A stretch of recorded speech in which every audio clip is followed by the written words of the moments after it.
दोस्तों आज हम बात करेंगे हिस्ट्री ऑफ हिमाचल प्रदेश, जिसे हम देवभूमि वीरभूमि भी कहते हैं।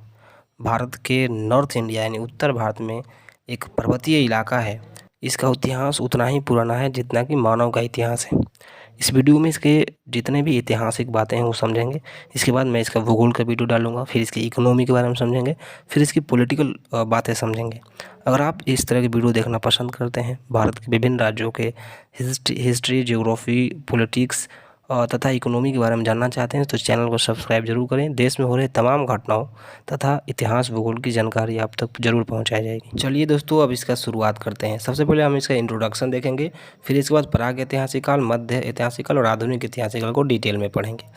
सबसे पहले इंट्रोडक्शन की बात करते हैं। दोस्तों, हिमाचल प्रदेश का शाब्दिक अर्थ होता है बर्फ़ से लदा पर्वतीय प्रांत, क्योंकि हिम मतलब होता है बर्फ़ और आंचल में मतलब लदा हुआ, तो बर्फ़ से लदा पर्वतीय प्रांत इसका शाब्दिक अर्थ है। इसे देवभूमि या वीरभूमि भी कहा जाता है। यहाँ पर सबसे पहली प्रजाति जो आई थी वो थी मंगोल, जिसे भोटा या किरात भी कहा जाता है।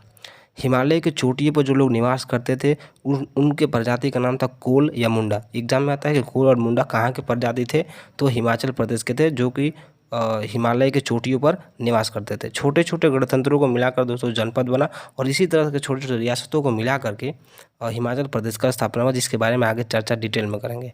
यहाँ की जो प्रमुख प्रजातियाँ थी वह थी अदुम्बरा, त्रिगर्त, कुल्लूट, कुलिंदास, और सबसे पहले यहाँ पर जो है गुप्त साम्राज्य लोगों ने आधिपत्य जमाया, क्योंकि मौर्य साम्राज्य जो थे उनसे हिमाचल प्रदेश के अच्छा संबंध था, तो मौर्य साम्राज्य ने उतना कोई परेशानी नहीं किया। लेकिन गुप्त साम्राज्य में जैसे चंद्रगुप्त थे, उन्होंने यहाँ पर शासन किया। अशोक ने अपनी सत्ता को यहाँ तक बढ़ाई और कई सारे जो है बौद्ध स्तूप भी यहाँ पर निर्माण कराया है। हर्षवर्धन ने भी अपनी सत्ता को यहाँ पर जमाया है, क्योंकि वो भी गुप्त साम्राज्य के थे।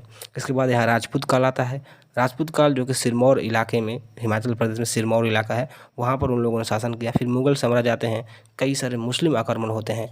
जैसे 10वीं शताब्दी में मोहम्मद गजनवी ने हिमाचल प्रदेश के कांगड़ा जिला पर अपना विजय जो है पताका लहराया। इसके बाद सिकंदर लोदी, तैमूर ने कई सारे किलों पर कब्जा किया। इसके बाद इन सब लोगों का जब वंश टूटा, डायनेस्टी खत्म हुई, तब संसार चंद आते हैं, जिसे ब्रिटिश लोगों ने हराकर यहाँ पर हिमाचल प्रदेश पर कब्जा कर लिया। फिर इसके बाद लंबे समय के बाद 15 अप्रैल 1948 ईस्वी को हिमाचल प्रदेश को केंद्र शासित प्रदेश बनाया जाता है, और फिर इसके बाद 25 जनवरी 1971 ईस्वी को हिमाचल प्रदेश का पूर्ण राज्य का दर्जा जो है वो मिल जाता है।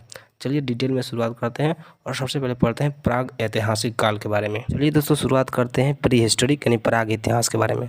लगभग 2 मिलियन साल पहले यानी 20 लाख वर्ष पहले मानव जो थे वो हिमाचल प्रदेश की तलहटी में निवास किया करते थे। तलहटी या घाटियों में निवास किया करते थे, जैसे कांगड़ा की बंगना घाटी, नालागढ़ के सिरसा घाटी, सिरमौर के मरकंडा घाटी, इन सारे घाटियों में लोग निवास करते थे। सतलज और यमुना नदी के बीच का जो एरिया है, हिमालय का जो एरिया है सतलज और यमुना नदी के बीच में, वहाँ के जो लोग निवास करते थे उन्हें किरात कहा जाता था। इसलिए दोस्तों पहले ही मैंने वीडियो में बताया कि मंगोल को ही किरात कहा जाता है। तो ये वहाँ की फर्स्ट प्रजाति थी जो सतलज और यमुना नदी के बीच का जो इलाका है वहाँ निवास करते थे। इनके राजा थे राजा शंभर। इनका साम्राज्य था जो अभी का तिब्बत है और इंडिया, उसके बीच का जो एरिया है ना, वही राजा शंभर का जो है वो उस वक्त का साम्राज्य था। राजा शंभर धनुर्विद्या में काफ़ी निपुण थे। इन्हें युद्ध कला भी आया करता था। एक किंवदंती यानी एक कथा दोस्तों कहा जाता है हिमाचल प्रदेश के बारे में और इन किरात प्रजाति के बारे में, कि एक बार भगवान शिव जब अर्जुन से मिलने गए तो उन्होंने एक रूप धारण किया। कहा जाता है कि वो किरात व्यक्ति का ही रूप धारण किया था। किरात प्रजाति के जो व्यक्ति थे उन्हीं का रूप धारण कर गए थे, तो इसीलिए वो लोग उन्हीं के संतान हैं, उन्हीं को मानने वाले लोग हैं।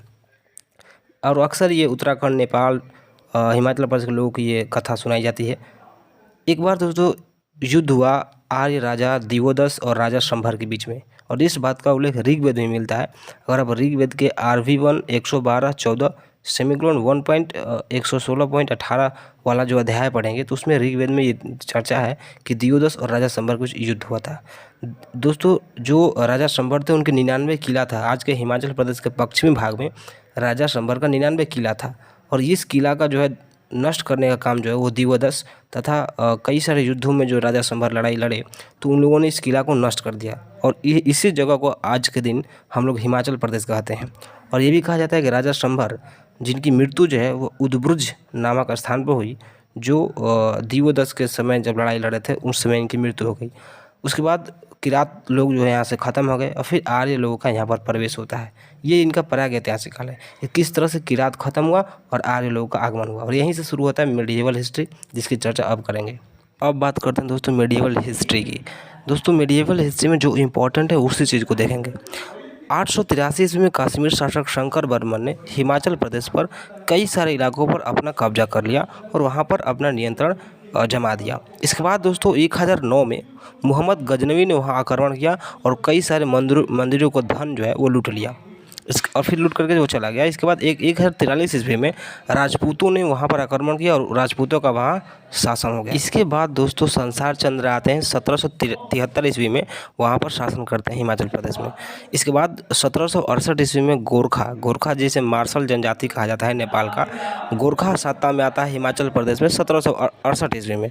इसके बाद 1826 ईस्वी में गोरखा जो है वह कांगड़ा के शासक संसार चंद्र को हरा देता है और फिर वह अपना वहाँ राज करने लगता है। इसके बाद गोरखा और एंगल गोरखा जिसे युद्ध बोलते हैं, एंग्ल गोरखा वार, ये 1815 और 16 में होता है, जिसमें ब्रिटिश गोरखा लोगों को हरा देता है और वहाँ से भगा देता है और फिर ब्रिटिश शासक जो है वो हिमाचल प्रदेश पर अपना कब्जा बना लेता है और शिमला पर भी कब्जा कर लेता है। यहाँ से दोस्तों अब स्टार्ट होता है मॉडर्न हिस्ट्री यानी आधुनिक इतिहास, क्योंकि मेडिएवल इतिहास में बस इतना ही इम्पोर्टेंट था। चलिए अब आधुनिक इतिहास की शुरुआत करते हैं। दोस्तों ब्रिटिश शासन के बाद लोग जो थे उतने पॉलिटिकल नहीं थे, उससे पहले उतने पॉलिटिकल नहीं थे, राजनीति को नहीं समझते थे, क्योंकि भारत के अन्य इलाकों से वो अलग थे। वो पर्वतीय इलाकों में थे, तो मतलब उतना राजनीति में उन लोगों का इंटरेस्ट नहीं था। इस वजह से जब प्रथम स्वतंत्रता संग्राम हुआ 1857 ईस्वी में, उस विद्रोह में वहाँ के कई लोग यानी हिमाचल प्रदेश के कई लोग उल्टे ब्रिटिश शासन का ही साथ दे दिए और उनके पक्ष से लड़ाई लड़ने लगे। इसके बाद गद्दार पार्टी जो है 1914 और 15 में जो बनाई गई, उसमें भी वहाँ के लोगों ने ब्रिटिशों का सपोर्ट किया। इसके बाद एक पझौता आंदोलन हुआ 1942 में, वहाँ पर भी उन लोगों ने कुछ लोगों ने मदद की, लेकिन कुछ लोग समझ गए कि नहीं, हमको ब्रिटिश का मदद नहीं करना चाहिए, हमको भी अपनी आज़ादी की लड़ाई लड़नी चाहिए, हमको भी अपने हक और अधिकार के लिए लड़ना चाहिए। तो कई सारे आंदोलनों के बाद लोगों का धीरे धीरे दिमाग खुला। इससे पहले वो राजनीतिक नहीं थे, पॉलिटिकल नहीं थे। तो दोस्तों इसके बाद कई सारे प्रजामंडलों का गठन हुआ। प्रजामंडल मतलब कि जो शासक राज करते थे तो उनकी अलग अलग प्रजा की एक मंडली थी, तो उसे मंडल कहा जाता था। तो कई सारे प्रजामंडलों का गठन हुआ 1945 में यानी 1945 में, और इन सभी प्रजामंडलों का जो मुख्यालय है, हेड क्वार्टर है, वो मंडी में रखा गया। वहाँ पर उनके अध्यक्ष होते थे, उनके सचिव होते थे, मतलब हर प्रजामंडल के अलग अलग अध्यक्ष और सचिव। जिसमें अगर पहला की बात करूँ जो 1945 में बना, तो उस वक्त अध्यक्ष थे पूर्णानंद, सचिव थे पदम देव, और पहली बार 1946 में चुनाव हुआ वहाँ पर, और यशवंत सिंह परमार को अध्यक्ष चुना गया। तब लोग जो है इस तरह के मामलों में, राजनीतिक मामलों में उनका ध्यान जो है आकर्षित हुआ। जनवरी 1947 में शिमला स्टेटस की स्थापना हुई, बहुत इंपॉर्टेंट है, शिमला हिल स्टेटस, इसकी स्थापना हुई जनवरी 1947 में राजा दुर्गचंद्र के नेतृत्व में। इसके बाद जनवरी 1948 में पहली बार सोलन में सम्मेलन हुआ और लोग बैठकर एक बात किए, एक मीटिंग की। और दूसरी तरफ प्रजामंडल के नेताओं का भी एक अलग सम्मेलन हुआ शिमला, मतलब राजाओं का जो थे, मतलब मेन जो आदमी थे उनका एक अलग सम्मेलन और प्रजामंडल के नेताओं का एक अलग सम्मेलन हुआ। दो सम्मेलन हुए इस बात करने के लिए कि हमको कैसे रहना चाहिए, हमको कैसे मतलब आज़ाद होना चाहिए। मतलब धीरे धीरे लोग जो है पॉलिटिकल चीज़ों को समझ रहे थे। यशवंत सिंह परमार ने एक विचार दिया कि जो भी पावर है, जो लोकतंत्र में, कैसे लोकतंत्र में होता है कि जनता के पास पावर होती है, तो यशवंत सिंह परमार ने वही कहा कि लोगों के पास पावर होना चाहिए, तब जो है वो अपने विचार को रख पाएंगे। इनके विचार के बाद 2 मार्च 1948 में दिल्ली में एक फिर सम्मेलन हुआ, जिसका अगुवाई जोगेंद्र सेन कर रहे थे। और फाइनली इन सारे विचारों के बाद 15 अप्रैल 1948 ईस्वी को हिमाचल प्रदेश की स्थापना होती है। और उस समय उसके पास केवल 4 ही डिस्ट्रिक्ट था, 4 ही जिला था। तो फिर क्या किया गया, अलग अलग रियासतों को मिला करके, 30 अलग अलग रियासतों को मिला करके इसे केंद्र शासित प्रदेश बनाया गया 1 नवंबर 1956 ईस्वी को। इसके बाद बिलासपुर जिला, जो कि 5वां जिला के रूप में हिमाचल प्रदेश में इसकी स्थापना हुई, जो पहले कहलूर के नाम से जाना जाता था, और 1948 में ये अलग हो गया था। तो फाइनली 1 जुलाई 1954 को 5वां जिला के रूप में स्थापित हुआ। इसके बाद 6वां जिला के रूप में किन्नौर जिला स्थापित हुआ 1 मई 1960 को। फिर इसी दौरान पंजाब का पुनर्गठन हो रहा था, तो पंजाब के कई सारे इलाके जैसे संजौली, भराड़ी, कुसुमपट्टी को हिमाचल प्रदेश में मिला दिया गया, और इस तरह से इसका क्षेत्र बढ़ता गया। तो फाइनली 25 जनवरी 1971 ईस्वी को इसे पूर्ण राज्य का दर्जा मिला, और इस तरह हिमाचल प्रदेश भारत का 18वां राज्य बना। और फिर इसका ज़िला जो है कांगड़ा ज़िला, जो काफ़ी फेमस था।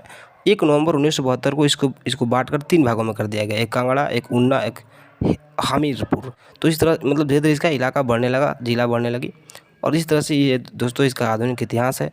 दोस्तों अगर ये वीडियो आपको अच्छी लगी हो तो चैनल को सब्सक्राइब जरूर करें, ताकि आने वाली वीडियो आप तक पहुंचे। इसी तरह का इन्फॉर्मेटिव वीडियो आप तक जरूर पहुंचता रहेगा।